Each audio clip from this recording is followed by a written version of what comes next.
Hello, అందరికీ నమస్కారం. నేను doctor Sridhar Reddy, homeo specialist. ఇప్పుడు ఈ అలర్జీ సంబంధించిన ఇన్ఫెక్షన్స్ కానీ హే ఫీవర్ అంటాం. అంటే అలర్జిక్ రైనైటిస్ అంటాం దాన్నే. ఇప్పుడు చాలా మందిలో ఏంటంటే ఇమ్యూనిటీ తక్కువ ఉండడం వల్ల ఈ అలర్జిక్ కండిషన్ అంటే ఓవర్ సెన్సిటివిటీ.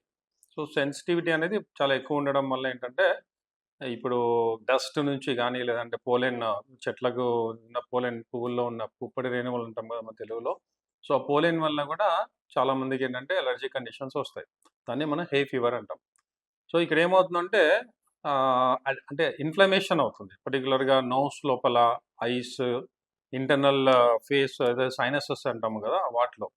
సో, అదే సైనసైటిస్ ఉన్నప్పుడు ఎలా సింప్టమ్స్ అయితే ఉంటాయో, అలాగేంటంటే ఇచ్చింగ్ ఉంటుంది బాగా.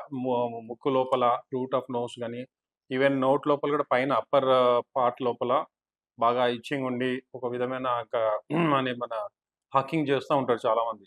లైట్‌గా కఫం ఉన్నా అది ఈజీగా రాదు బయటికి అని. అని బాగా వాళ్ళు గాండ్రించినట్లుగా అప్పుడప్పుడు దగ్గడం ఇలాంటివి చేస్తూ ఆ కఫంని బయట తీయడానికి చేస్తారు. అంటే ఇచ్చింగ్ ఉంటుంది. సో, ఈ దురద ఇట్లాంటివన్నీ బాగా ఎక్కువుంటుంది హే ఫీవర్‌లో. సో, ఈ అలర్జిక్ కండిషను అంటే పర్టిక్యులర్‌గా ఎందుకొస్తుంది అంటే ఫస్ట్ ఆఫ్ ఆల్ ఏంటంటే ఇమ్యూనిటీ సరిగ్గా లేకపోవడం. అండ్ కొంతమందికి ఫ్యామిలీ బ్యాక్‌గ్రౌండ్ అంటే హెరిడిటరీ టెండెన్సీ. సో, పేరెంట్స్‌లో ఈ అలర్జీ ఉందంటే పిల్లల్లో వచ్చే ఛాన్సెస్ ఎక్కువుంటాయి. సో, ఇక్కడేంటంటే పర్టిక్యులర్‌గా ఎండ అనేది ఎక్కువ లేని ప్లేసెస్‌లో గూడా ఈ అలర్జీ కండిషన్స్ ఎక్కువుంటాయి. ఇప్పుడు ఈ హే ఫీవర్ ఇట్లాంటివి పోలెన్ అలర్జీ ఇవన్నీ యూఎస్‌లో గాని అంటే కోల్డ్ కంట్రీస్‌లో ఎక్కువుంటాయి చాలా మందికి. అంటే ఇక్కడ నుంచి మన వాళ్ళు గూడా యూఎస్‌లో అక్కడెళ్లి సెటిల్ అయిన వాళ్ళు మళ్ళీ రిటర్న్ వచ్చినప్పుడు, లేదంటే హాలిడేస్‌కొచ్చినప్పుడు మా దగ్గరికి వస్తుంటారు. సార్ మాకు అలర్జీ ఉంది. పోలెన్ అలర్జీ ఉంది. హే ఫీవర్ వస్తుంటుంది. బ్రాంకైటిస్ లాగా వస్తుంటుంది. ఆయాసం వస్తుంటుంది. ఆస్తమా లాగా అని చెప్తుంటారు. సో, ఈ అలర్జిక్ కండిషన్ అలర్జిక్ ఆస్తమా అంటాము దాన్ని గూడా. మామూలులో చాలా మందిలో ఉండే ఆస్తమా గాకుండా ఇది అలర్జిక్ కండిషన్. సో, ఇక్కడ ఈ డస్ట్ వలన లేదంటే ఇప్పుడు పెట్ యానిమల్స్ ఉంటాయి. కుక్కలు గాని, పిల్లులు గాని చాలామంది పెంచుకుంటారు. సో, వాటిలో ఉండే డాండర్ అంటాం. సో, వాటి వల్ల దాంట్లో మైట్స్ ఉంటాయి. జుట్టు లోపల బాగా ఎక్కువ జుట్టు ఉన్న జంతువుల్లో. సో, దానివల్ల గూడా ఈ అలర్జీ కండిషన్స్ ఎక్కువుంటాయి.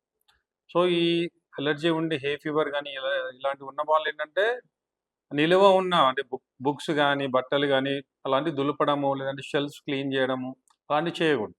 అండ్ ఈ పెట్స్‌కి కూడా చాలా దూరం ఉండాలి. వాటి దగ్గరలో వాటి ఆడుకోవడం, డాండర్ వాళ్ళకి రావడం, దాని నుంచి ప్రాబ్లమ్ రావడం అనేది జరుగుతుంది. అండ్ దీనికి చాలామందేంటంటే వచ్చినప్పుడు ఏదో అలర్జీకి సంబంధించిన టాబ్లెట్స్ వాడడము, ఇలాంటివి వేసుకొని టెంపరరీగా తగ్గించుకుంటారు. అలాగే ఏమవుతుంది అస్తమా కింద కన్వర్ట్ అవుతది. Allergic asthma. సో, అందుకనే ఈ అలర్జిక్ కండిషన్ ఈ హే ఫీవర్ గాని, అలర్జిక్ రైనైటిస్ అంటాం దీన్నే. సో, ఇలాంటి కండిషన్స్ ఉన్న వాళ్ళు నెగ్లెక్ట్ చేయకూడదు. ఫస్ట్ ఆఫ్ ఆల్ ఏంటంటే వాళ్ళ ఇమ్యూనిటీని పెంచుకోవడానికి ట్రై చేయాలి ఫస్ట్. ఫస్ట్ ఇమ్యూనిటీ పెంచుకోవాలి. అండ్ ఏవైతే వాళ్ళకి ప్రాబ్లమ్ క్రియేట్ అవుతున్నాయి. ఇప్పుడు డస్ట్ గాని, పోలెన్ గాని, ఎనీ స్ట్రాంగ్ స్మెల్స్ కొంతమంది స్మెల్స్ వల్ల గూడా ఇప్పుడు ఇంట్లో తాలింపు అలాంటి వంట వంట చేసేటప్పుడు వాళ్ళు పొగ రావడము, తాలింపు వాసన రావడం, ఘాటు. సో, ఇలాంటి వాటి వల్ల గూడా తుమ్ములు రావడము, ముక్కు పట్టేయడము, దురదలు రావడం ఇలాంటివి జరుగుతుంటాయి. దానివల్ల చాలా మందికి హెడేక్ గూడా వస్తుంది. సైనస్ హెడేక్ అంటాము. సైడ్స్‌కి మైగ్రేన్ లాగా రావడము, తల దిమ్ముగా ఉండి కొంతమందికి సివియర్ కండిషన్స్‌లో ఫీవర్ రావడం. దాన్ని హే ఫీవర్ గూడా అంటాం.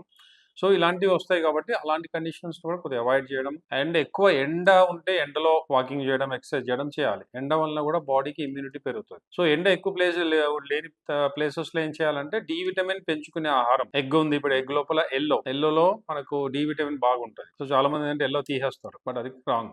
బాయిల్డ్ ఎగ్ విత్ యెల్లో తినాలి. యెల్లో, వైట్ 2 మంచిదే. రెండిట్లో ప్రోటీన్ ఉంటుంది. అండ్ యెల్లోలో విటమిన్ డి ఉంటుంది. అమైనో యాసిడ్స్ ఉంటాయి. చాలా మినరల్స్ ఉంటాయి.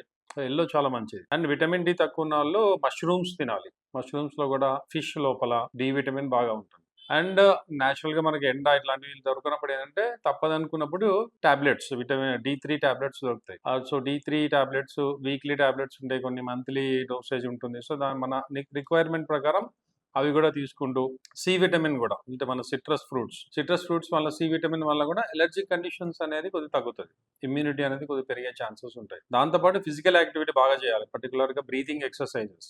యోగాలో మనం ప్రాణాయామ అంటాము. సో, ఇలాంటివి బ్రీతింగ్ చేయడం, బ్రీత్‌ని హోల్డ్ చేయడము, మళ్ళీ వదలడము ఇలాంటి ఎక్సర్‌సైజ్ కూడా చేయాలి. సో, ఇలా చేస్తూ అది హే ఫీవర్ ఆర్ అలర్జిక్ కండిషన్స్ ఏవైతే ఉన్నాయో సెన్సిటివిటీ అలా ఉన్న వాళ్ళేంటంటే హోమియోపతిలో మేమిచ్చే కాన్స్టిట్యూషనల్ ట్రీట్మెంట్ వలన అలర్జీ కండిషన్స్ తగ్గుతాయి. ఓవర్ సెన్సిటివిటీ తగ్గుతుంది. బాడీ ఇమ్యూనిటీ పెరుగుతుంది. అండ్ ఈ ససెప్టబిలిటీ అనేదైతే ఉంటుందో రోగానికి సో, అలాంటివన్నీ కంట్రోల్ అవుతాయి. సో, ఈవెన్ హెరిడిటరీ టెండెన్సీ ఉన్నా లేదంటే చాలా కాలం నుంచి ఈ అలర్జీ కండిషన్ ఒక 10 ఇయర్స్ నుంచి 15 ఇయర్స్ నుంచి ఉంది. దానివల్ల ఆస్తమా ప్రాబ్లమ్ వస్తూ ఎవ్రీ సీజన్‌లో వాళ్ళు కొంతమంది హాస్పిటల్‌లో అడ్మిట్ అవుతుంటారు. ఆస్తమా కండిషన్ కంపల్సరీ వాళ్ళకి ఆక్సిజన్ పెట్టడం ఇవన్నీ చేస్తుంటారు. And Deriphyllin, Decadron injections, steroid injections ఇస్తేనే వాళ్ళకి కంట్రోల్ అవుతుంది. సో, ఇలాంటి కండిషన్స్ కూడా మేమిచ్చే కాన్స్టిట్యూషనల్ ట్రీట్మెంట్ కోర్స్ వలన కంప్లీట్‌గా పోతుంది. కంప్లీట్‌గా టోటల్‌గా ఈవెన్ ఐస్ క్రీమ్ తిన్నా వాళ్ళకి ప్రాబ్లమ్ అవుతుంది. కూల్ డ్రింక్స్ తాగినా. సో, అలాంటి వాళ్ళకి కూడా మా ట్రీట్మెంట్ వలన ఎవ్రీథింగ్ నార్మల్ అవుతుంది. ఇమ్యూనిటీ పెరుగుతుంది. అలర్జీ కండిషన్ తగ్గుతుంది. టోటల్‌గా క్యూర్ అయిపోతుంది. ఒకసారి మా ట్రీట్మెంట్ తీసుకొని తగ్గిపోయిన తర్వాత మళ్ళీ ఎప్పటికి వాళ్ళకి డస్ట్ గాని, మళ్ళీ పోలెన్‌కి ఎక్స్‌పోజ్ అయినా వాళ్ళకేం కాదు. అండ్ మా దాంట్లో ఏంటంటే సైడ్ ఎఫెక్ట్స్ కూడా ఉండవు. అలోపతిలో ఏంటంటే ఈవెన్ స్టెరాయిడ్స్ ఇస్తారు. వాళ్ళు ఆ స్టెరాయిడ్స్ వల్ల వేరే వీక్‌నెస్ వస్తుంది. ఇమ్యూనిటీ తగ్గుతుంది. ఆ టైంలో టెంపరరీగా తగ్గుతుంది. బట్ దానివల్ల చాలా సైడ్ ఎఫెక్ట్స్ ఉంటాయి. అండ్ కాస్ట్ ఎఫెక్టివ్ కూడా ఉంటాయి. సో, మాదేంటంటే కాస్ట్ తక్కువ ఉంటుంది. అండ్ గ్యారంటీ ట్రీట్మెంట్ ఉంటుంది. Without any side effects. So, ఏ అలర్జిక్ కండిషన్ ఉన్నా టెన్షన్ పడకండి. మా కాన్స్టిట్యూషనల్ ట్రీట్మెంట్ వలన గ్యారంటీగా 100% తగ్గుతుంది. Thank you.